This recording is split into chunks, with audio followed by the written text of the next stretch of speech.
Hello everybody. So I'm filming this video to help you guide you through the presentation that I sent you and hopefully clear your possible questions. So let's start. Today we're going to work with unit number 6, which is about animals. In this unit, we are going to work with two different goals. One of them is using the perfect modals to talk about animal behavior and treating animals. That is like the grammar part.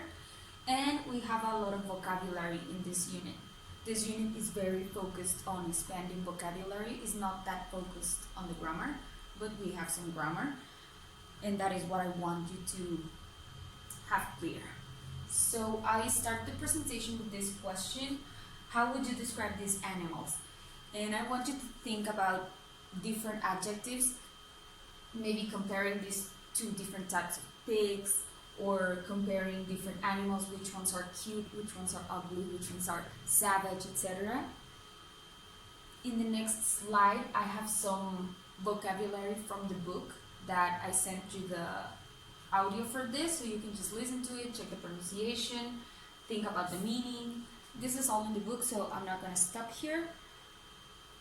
The next one also has some vocabulary from the book that I'm not going to stop with because I think you're familiar with this vocabulary. I sent you also, so I'm just going to continue with the part that I want to explain to you.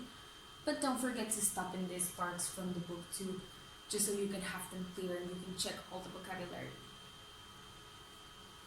So, here is the important part. I have this question. What do you think? Horses are very strong and gentle. They could be domesticated.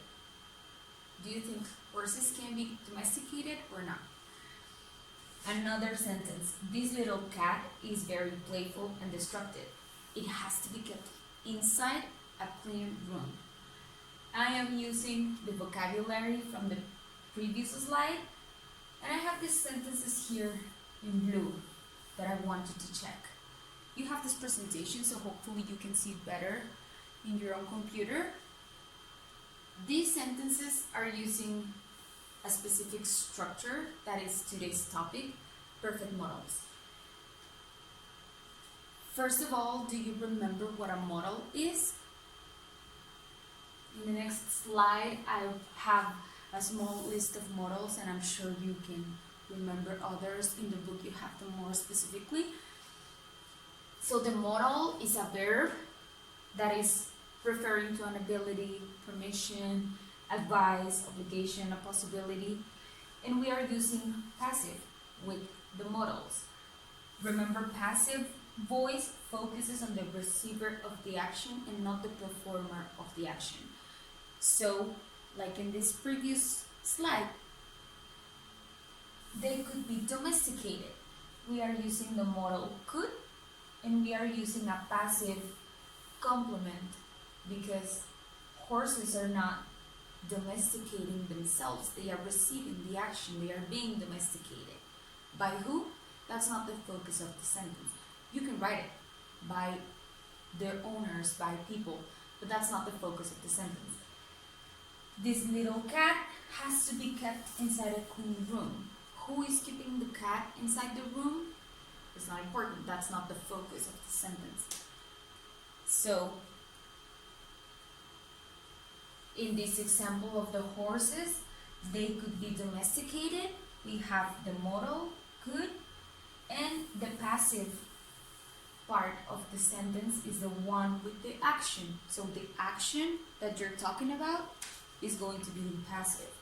You have it in the book very clearly, this structure.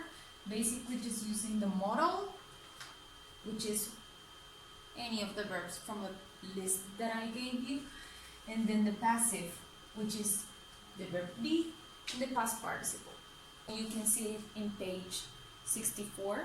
So just take a look at the grammar and see that the structure is basically the same. We have questions and we have information questions. So just remember the list of modals. We have different types of modals, so I don't think it's something we have to stop with. And we can also use negatives with the modal. So you can say could, couldn't, should, shouldn't, have to, don't have to, or doesn't have to. So just be careful specifically with have to, because you use the rules for simple present. Don't have to, doesn't have to. A very common mistake is that students say haven't, but that's not the negative for have to, so just be careful with that. In this slide, I have a little comparative passive modals and active modals. And we can talk about passives. Dogs can be trained to bring the house keys. Who is training the dogs? We don't know. That's not the focus of the sentence. We're talking about dogs being trained. They are receiving the action. Different to active, people can train dogs to bring the house keys. We have the performer of the action in the sentence, people. They are training the dogs, right? So, another example, tigers shouldn't be locked in a cage. Who is locking the tigers in a cage? That's not the focus of the sentence. We're talking about the receivers of the action, who are the tigers. Different to active, tigers shouldn't be wearing clothes. This one is active because who is wearing the clothes? The tigers. So who is the performer of the action? The tigers. This can be a little confusing, but just look at the verbs. We have the same structure. Tigers shouldn't be. Locked is talking about a passive structure. We're not talking about who's locking the tigers in the cage. But wearing, that's not in past participle. And we're talking about the performance of the action. The tigers are wearing the clothes. Then in the next slide, you have the activity with modals. And in these activities, you have to make the difference between active voice and passive voice. So just be careful with that. And I would like to give you a couple more examples in this part. So, continuing with the passive modals, we can talk about different things. So we have, for example, animals, and then let's use have to, and then passive, be respected. Who is respecting the animals? That's not important. We are talking about the receivers of the respect, who are the animals. Yes? If you want to say the person, we add the by sentence, the by phrase. So, animals have to be respected by children, for example. We can also use negatives. Wolves couldn't be kept indoors. So, it's a negative sentence using passive modals. In this sentence, in all these sentences, check that the verbs are in past participle, so you don't get confused with that. And again, we can ask questions using the modal first, because the sentence is made with the modal. Could cats be eaten? And don't forget to add the question mark. So, could cats be eaten? What do you think? Could they or not? So, affirmative sentences, negative sentences, and questions. With have to, remember to use the auxiliary for simple present. If you want to make a question, you add do or does. Do animals have to be respected? Do wolves have to be respected? So the have to stays the same. Yes? If it is singular, for example, cat, does the cat have to, I don't know, whatever else. Just remember to make that exception with have to, because that is in simple present. For the rest of them, you don't have to change anything if it is singular or plural, just the modal and the passive form. And that's it. So continuing with the presentation, I have an activity for you and a second activity. In this one, I want you to write 2 paragraphs talking about an animal of your preference, You can talk about your pets if you have pets. If you have had pets before, you can talk about them. If you don't have them, or if you just like a different animal, just choose a different animal. And in the first paragraph, describe the animal's behavior, describe their appearance, just talk a little bit about the animal. If you want to add a picture, you can add a picture. And in the second paragraph, I want you to talk about how to take care of the animal, or how to be around the animal using passive modals. For example, my cat Sammy should be kept away from clean clothes because he always sleeps in them.